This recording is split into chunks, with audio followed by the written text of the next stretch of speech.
Hey, welcome back. So now I've got the quilt all basted. So now what I have to do is I have to trim the batting, which is what I'm doing. I usually save these scraps from the batting, and sometimes I make flannel rag quilts with them. I just have to cut them up. Sometimes I'll use them just to stuff to make pillows with that's basically, most of the pillows are leftover fabric. Sometimes I do pot holders, but I can't use this batting because I use cotton batting for those. And sometimes if it's really small like that, I'll end up just having to cut that small piece off and just throw it away because you can't. That's obviously going to be too little to try with a rag quilt. Should be done just a moment. Almost there.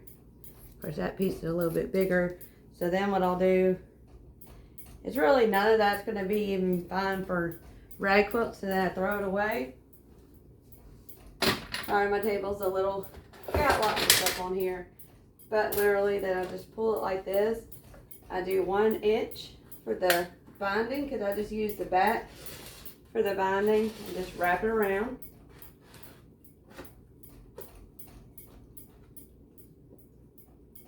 There we go. And now I'm on my cutting board, so it'll be a little bit easier to trim. I do 1 inch, because that's all I need to wrap it around for the binding.